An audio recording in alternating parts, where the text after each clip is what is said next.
இல்லையான்னு அந்த பாட்டை சொல்றாங்க. அவங்களுக்கு தெரிஞ்சது சொல்றாங்க. அதுதாங்க ஐயா, தெரியல அவங்களுக்கு, தெரிஞ்சுக்கணும். அவங்க அந்த வட்டத்தை விட்டே வெளியே வர மாட்டாங்க. அதை விட்டு எடுத்து சொல்லு தனியா போய். அதுதான் வெளியே வரணும். அவங்க என்ன சொல்றாங்க, இந்த பார்ட்டிக்கு வந்ததை மட்டும் தான் சொல்றாங்க தவிர இதையும் தாண்டி உலகம் இருக்கு, இன்னொரு உலகம் இருக்குன்றது அவங்களுக்கு தெரியல. ஒரு பக்கத்தை மட்டும் தான் பார்த்து கொண்டிருக்கிறார்கள். அதுதாங்க ஐயா. அது மட்டும் இல்ல, ஒரு ஆசிரியர் வந்து எப்படி இருக்கணும், ஒரு இப்போ பார்த்தனா வந்து ஆசிரியர் மாணவர்களுக்கான உறவு வந்து ரொம்ப வந்து இதா இருக்கு. எதனா ஒண்ணு கேட்டா எதனா உடனே சூசைட் பண்ணிக்கிறான், இல்ல வேற எதனா பண்ற மாதிரி மாணவர்கள் ஆயிடுறாங்க. ஐயோ, ஆசிரியர் மாணவர் உறவை சொல்லணும்னா சொல்லிக்கிட்டே இருக்கலாம். ஒருத்தன் ஒரு நாள் லீவ் போட்டான். ஏன்டா லீவ் போட்ட அப்படின்னா ஒத்த தலைவலி அப்படின்னா. அடுத்த நாளைக்கு ஒரு 2 நாள் லீவ் போட்டான். ஏன்டா லீவ் போட்ட? கால் வலின்றான். ஏன்டா ஒத்த தலைவலிக்கு ஒரு நாள் கேட்டால் கால் வலிக்கு ஒரு நாள் தானே போடணும். ஒரு தலை இருக்குது அதனால ஒரு நாள் லீவ் போட்டேன். 2 கால் இருக்குது அதனால தான் 2 நாள் போட்டேன் அப்படின்றான். பஞ்சாயத்துக்குன்னே பேசிக்கிட்டு இருக்கிறான். அப்பேற்பட்ட மாணவர் ஆசிரியர் உறவு நல்லா தான் இருக்குது. அந்த காலத்துல வந்து குருவை வந்து ஒரு குரு சிஷ்யாக்குள்ள இருந்த உறவு வேற, இப்ப இருக்க இந்த உறவு வந்து வேற. அப்படிப்பட்ட இந்த இப்போ வந்து எப்படி இருக்கணும், மாணவர்களுடைய மனது வந்து எப்படி இருக்கு அப்படின்றத இது பண்றதுக்காகவே அப்பா அம்மா கணக்கு பசங்க இப்படி வந்து ஏகப்பட்ட படங்கள் வந்திருக்கு. அதையும் வந்து எதிர் அணியினர் வந்து பார்க்கணும், பார்த்தா அதுல என்ன சொல்றாங்கன்றத அவங்க தெரிஞ்சுக்கணும். சுதந்திரமே இல்லாத ஆளுங்க சுதந்திரமா பார்க்கணும், சுதந்திர பார்வையோடு பார்க்கணும். இப்படித்தான் ஒரு பாட்டியம்மா ஒரு பேத்திட்ட சொல்லிட்டு இருக்கிறா, உங்க தாத்தா சுதந்திரத்துக்காக நல்லா போராடினாங்க அப்படின்னு. உடனே அந்த பேத்தி சொல்கிறான், அப்படியா பாட்டி, ஆனால் அந்த சுதந்திரத்தை கடைசி வரைக்கும் நான் தரவே இல்லை அப்படின்னாப்புல. அது மாதிரி சுதந்திர பார்வையோடு பார்த்தால்தான் நல்ல விஷயத்தை பார்க்க முடியும் இல்லையா?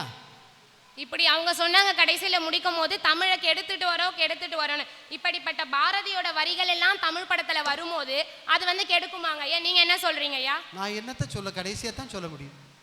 இப்ப சொல்லுங்க ஐயா. இப்ப சொல்ல முடியாத, அதுதான் கேட்கிறேன். இப்படி பாரதியோட வரிகளும் பாரதிதாசன் புது புது கவிஞர்கள் வந்து இப்போ வந்து வளர்ந்துட்டு வராங்க. அப்ப அவங்களுக்கு எல்லாம் ஒரு வந்து வாய்ப்பு கொடுக்கிறது வந்து இந்த தமிழ் படங்களாக தான் இருக்கிறது. தன்னுடைய திறமையை நிரூபிக்கிறதுக்கும் வந்து இது ஒரு வாய்ப்பு இருந்தது. அந்த காலத்துல இருந்ததை விட இப்ப வந்து அதிகமா இருக்குங்க ஐயா. பாபநாசன் சிவன் என்ற பாடல்கள் அந்த காலத்துல கவிஞர்கள் வந்தாங்க.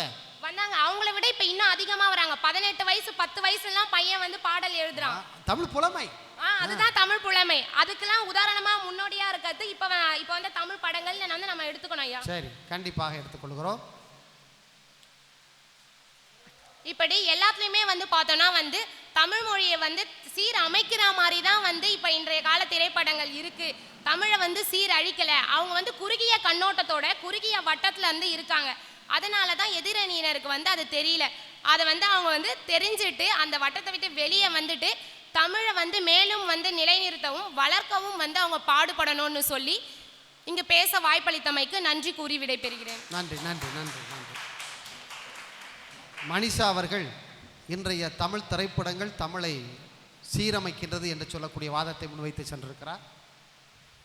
அந்த காலத்து பாடலாம் எடுத்து பார்த்தா அருமையான பாடல்கள் சொல்லிக்கிட்டே இருக்கலாம். இப்போ இருக்கிற திரைப்பட பாடல்களும் சொல்லிக்கிட்டே இருக்கலாம். சில பாடல்களை நல்ல நல்ல கருத்துக்கள் எல்லாம் இருக்கக்கூடிய பாடல்கள் இருக்கிறது. வாராய் நீ வாரா, போகுமிடம் வெகு தூரமில்லை நீ வாராய். யாரை கூப்பிடுறார்? தலைவியை கூப்பிடுறாளா? இல்லையே, நேர தன்னுடைய மனைவியை ஒரு இடத்துல மலை உச்சியில் போய் தள்ளி விடுறதுக்காக கூப்பிடுறான். யாரு? தலைவன் இல்லையா?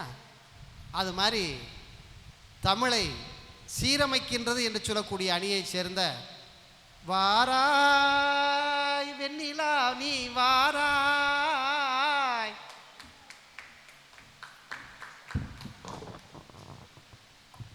என் தாய்மொழியான தமிழுக்கு என் முதல் வணக்கம்.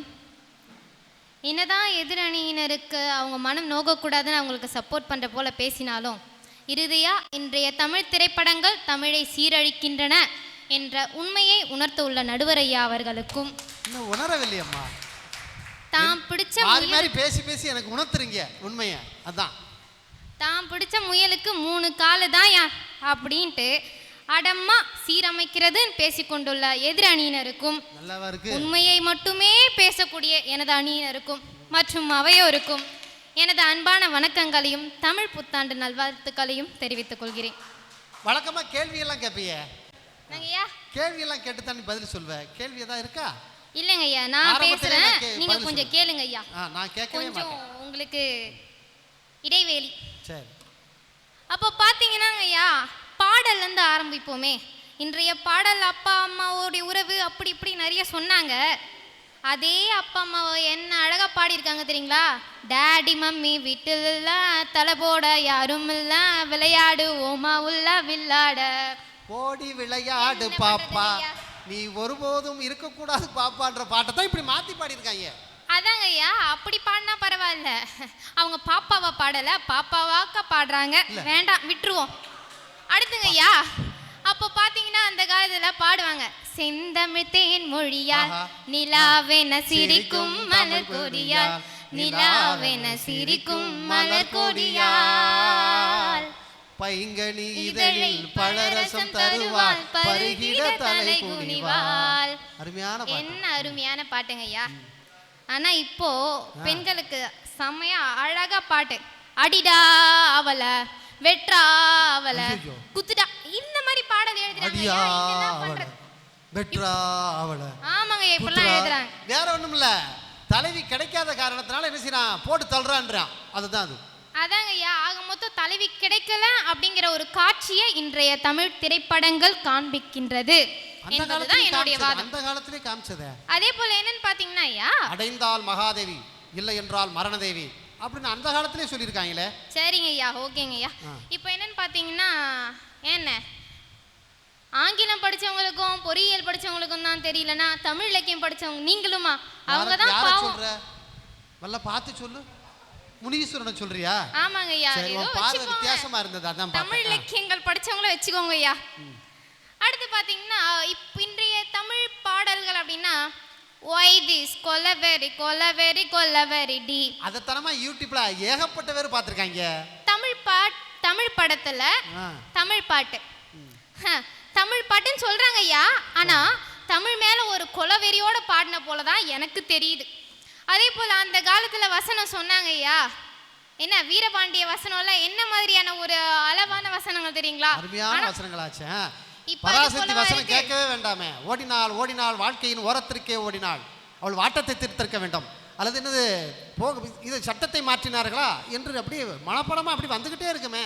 அப்படி வருங்க ஐயா. ஆனா பாத்தீங்கன்னா வசனம் கிடையாதுங்க ஐயா. அது ஒரு பக்கம் இருந்தாலும் இன்றைய கதாநாயகிகளுக்கு தமிழ் என்பது என்றால் என்ன அப்படின்னு ஒரு கேள்வி கொடுத்தீங்கன்னா கொஞ்சம் கொஞ்சம் வரும் அப்படின்னு அவங்க கிட்ட இருந்து பதில் வரும். ஆந்திரா கதாநாயகி, எல்லாம் கர்நாடகா கதாநாயகி, எல்லாம் வடநாட்டு கதாநாயகி, எப்படி தமிழ் தெரியும்? சரிங்க ஐயா, என்னமோங்க ஐயா. அது போல நடந்துட்டு இருக்கும் போது எல்லாத்தையும் டப்பிங்ல பார்த்துக்கலாம். அந்த காலத்து கதாநாயகிகளுக்கெல்லாம் பாடத் தெரியும், ஆடத் தெரியும், வசனம் பேச தெரியும். இப்போ இருக்கிறவங்களுக்கு வேணாம், சொன்னா வேற மாதிரி போகுங்க ஐயா. அதே போல சொன்னாங்க, ஜல்லிக்கட்டுக்காக ஒரு பாடல் எழுதினாங்க. ஏன் நம்ம அண்ணா எழுதின பாடல்லாம் சொன்னாங்களா அப்படி சொல்லிட்டு சொல்லும் போது, அது ஆல்பம் சாங்மா. நம்ம பேசுறது இன்றைய தமிழ் திரைப்படங்கள் ஆல்பம் சாங் பத்தி நாங்க பேசுறோம். அதுக்கு ஒரு தனி பட்டிமன்றம் வச்சுக்கலாம். ஆமாங்க ஐயா. அன்றைய படத்தெல்லாம் பார்த்தீங்கன்னா ஒரு பாட்டு பார்த்தீங்கன்னா போதும், அந்த படத்தோட 75% கதை புரிஞ்சிடும். ஆனா இப்ப முழு படத்தை பார்த்தாலும் கதை புரிய மாட்டேங்குதே, அப்படிதான் இருக்கு. சிங்கம் 1, சிங்கம் 2, சிங்கம் 3. ஆமாங்க ஐயா, கடைசி வரைக்கும் அவங்களுக்கு கல்யாணம் ஆகிற போல காமிச்சாங்களான்னு தெரியல.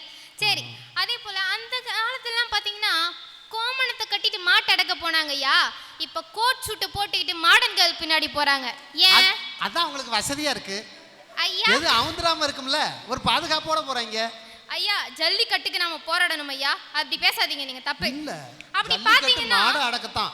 அதுக்கு எல்லாத்துக்கும் மூல காரணமா எது இருக்குன்னா திரைப்படங்கள் தான். திரைப்படங்கள் என்பது எந்த அளவு ஒரு தாக்கத்தை ஏற்படுத்துகிறதுன்றது இங்க இருந்து தான் நான் பார்க்கணும். அதே போல பாத்தீங்கன்னா நிறைய பேர் பேசுறதுன்னு பாத்தீங்கன்னா தமிழ் அப்படிங்கிறது வாயில வர மாட்டேங்குது. தமிழுக்கே ஒரு சிறப்பு ழகரம் சொல்றாங்க, தமிழ் அப்படியும் மீறி தமிழ் கேட்டா ஸ்டைல். அதான்பா என்ன பண்றது? அதாவது தெற்கு பக்கம் கன்னியாகுமரி மாவட்டம் இருக்கு இல்லையா, அங்க வந்து வாழைப்பழம் என்று சரியா சொல்லிப்பாங்க. மதுரை பக்கத்தில் இருக்கிற தமிழர்கள் வாழைப்பழம் அப்படிமாங்க. சென்னையில் இருக்கிற தமிழர்கள் வாயப்பாயம் அப்படின்னு சொல்லிட்டு. நீங்க ஸோ தெற்கிலிருந்து சொல்லாங்கய்யா, வடக்காக வரும்போது கொஞ்சம் கொஞ்சம் தேய்கிறது. என்ன வேணாலும் சொல்லாங்கய்யா. ஆனா தமிழுக்கே உரிய சிறப்பு ழகரத்தை சரியா உச்சரிக்கிறதுக்கான காரணங்கள் வந்து நிறைய இருக்கு. வரும், அது வராம அதை முயற்சி பண்ணாம இருக்கிறதுக்கு காரணம் இன்றைய தமிழ் திரைப்படங்கள், அது ஏற்படுத்தக்கூடிய தாக்கங்கள் தான். அதே போல எதிரணியினருக்கு ஒரு சிறிய வேண்டுகோள், நீங்க தயவு செஞ்சு தலைப்பை ஒட்டி பேசுங்கம்மா. என்னன்னா தமிழ் திரைப்படங்கள் தமிழை சீரழிக்கின்றனவா, அப்படி இல்லைன்னா நீங்கள் தமிழர் பண்பாட்டு கூட போய்க்கோங்களேன். சமூகத்தை அந்த கருத்து சொல்லுது, இந்த கருத்து சொல்லுது, எந்த மொழியில் சொல்லுது? ஏக் தோக் தீன் சார் ஒத்துக்கடி பாட்டுங்க ஐயா, தமிழ் படத்தில் பாடல். இப்படி போயிட்டு இருக்கும்போது தமிழருக்கே உரியது காதலும் வீரமும். அப்படி இருக்கும்போது இன்றைய தமிழ் திரைப்படங்களில் தமிழில் காதலை சொல்கிறது கூட இல்லைங்க ஐயா. ஐ லவ் யூ அப்படிங்கிறானே தவிர நான் உன்னை காதலிக்கிறேன் அப்படின்னு எவனா சொல்கிறானா? சொல்கிறது கிடையாது. அப்படி போக இன்றைய தமிழ் திரைப்படங்கள் முழுவதுமாக தமிழை சீரழிக்கின்றன என்று கூறி வாய்ப்பளித்தமைக்கு நன்றி பாராட்டி விடைபெறுகிறேன். நன்றி, வணக்கம். நல்ல அருமையான கருத்து. எதிரணியர் வந்து தமிழ் திரைப்படங்களுடைய கதையை பற்றி பேச ஆரம்பித்தார்கள். அதை நல்லா சுட்டி காமிச்சாங்க. நம்ம தலைப்பே தமிழ் திரைப்படத்தினுடைய கதை அல்ல, என்ன சொல்லுகிறது அல்ல, தமிழ் திரைப்படங்களில் இருக்கக்கூடிய வசனங்கள், திரைப்பட பாடல்கள், இந்த இரண்டு தான் தமிழை உச்சரிக்க முடியும், பேச முடியும். அதை மட்டுமே மையமாக வைத்து பேசினால் மிக நன்றாக இருக்கும். எனவே இன்றைய தமிழ் திரைப்படங்கள் தமிழை சீரமைக்கின்றதா சீரழிக்கின்றதா, இதுதான் பட்டிமன்றத்தினுடைய பாடுபடும். அதாவது நல்லா கவனிக்கணும். அடுத்து பேச இருப்பவர் தமிழை வந்து சீரமைக்கின்றது என்று சொல்லக்கூடிய கருத்தில் அமைந்த ஜனனி ஜனனி ஜகம்னி ஜகம்னி ஜகதா அப்படின்னு சொல்லிட்டு இளையராஜா அருமையாக பாடுவார். அவர் வர்றார், எப்படி போஸ் கொடுக்குறாருன்னு பார்ப்போம். ஜனனி போஸ் அவர்களே வாருங்க.